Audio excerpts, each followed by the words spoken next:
Here I am at the Eaton Centre Mall.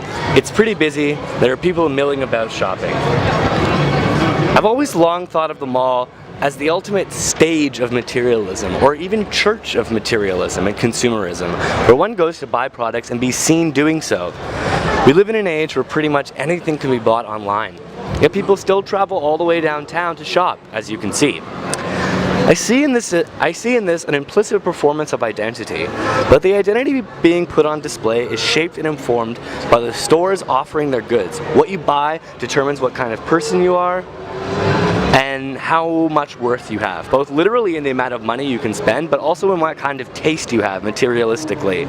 Good or bad taste is determined through corporate media in advertisements and fashion magazines. But another identity marker is embedded in these products, specifically clothing products, that of gender. Some stores are specifically and obviously geared towards either men or women, and while there are no actual rules disallowing a person of a different gender to buy from these stores, I think because of the public nature of these stores that there is a deterrent deriving from public pressure of everyone seeing someone transgress these norms. So the issue I would explore is corporate support in upholding gender normativity through gendered products. I would use invisible theater to do so, and I found two perfect stores. One is Express with women's clothes, and one is Express Men with men's clothes, and they're right beside each other.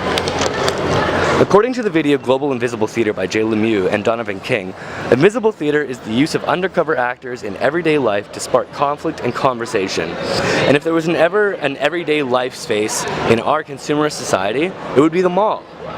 The intended audience would obviously be those who were in the mall at the time. People who partake in the shopping experience and engage in a materialist dialogue with the mall space. Most, however, only passively engage in this dialogue, reminiscent of what Mark Rich describes in his article as the banking model of education, the teacher in this instance being the stores and the products they sell. Rather than critically engaging in the underlying implications and meanings of how these products are portrayed to us, people just passively internalize these messages and come to see them as normal and receive them as a bank, not just intaking it and not really critically engaging with what they're seeing.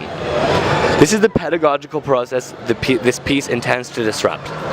Now, Canadians are generally a polite society, so I wouldn't envision people getting into an uproar about a man entering a store, quote, obviously, unquote, made for women. But when pressed for an opinion about such an act, I'm sure people would have one, which is why I feel like invisible theater would be appropriate, as it would attempt to elicit these responses from a faux peer-to-peer standpoint, as opposed to maybe a more demonstrative piece where people might feel inclined to agree with the more progressive standpoint. Invisible theater is also dealing with some of the same issues that the Lemieux and King video talks about, namely how corporations are taking over our mind space.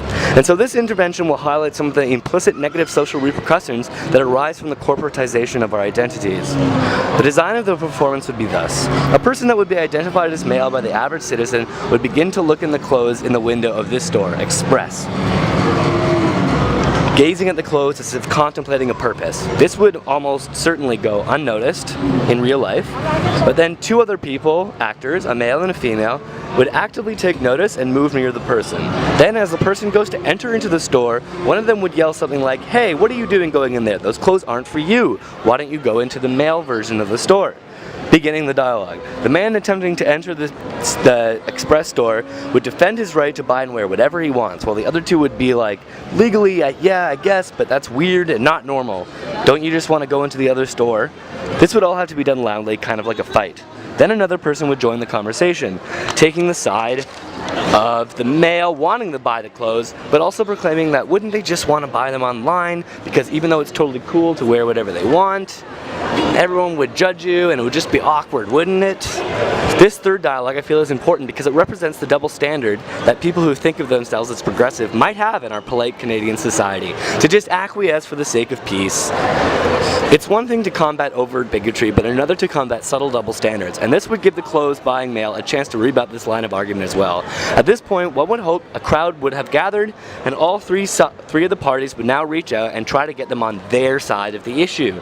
This would force people at the mall who didn't normally actively think about the relationship between fashion products and gender to form an opinion about what is or isn't appropriate in the public sphere. And by offering them a variety of viewpoints to agree or disagree with, the issue doesn't have to get into highly theoretical territory and can be grounded in real-life experiences of people. There are some challenges, however, one being security, which I'm actually worried about, standing here with a camera pointed, but so far so good. And also that Canadians are very polite and might just awkwardly watch the performance, not really engage, and just kind of smirk, laugh it off, and move on their way. But I do, however, think that this would still potentially be a very important piece,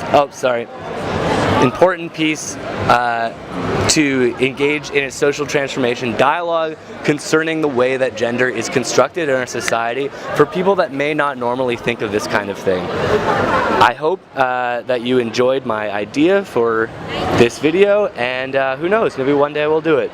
Bye bye for now.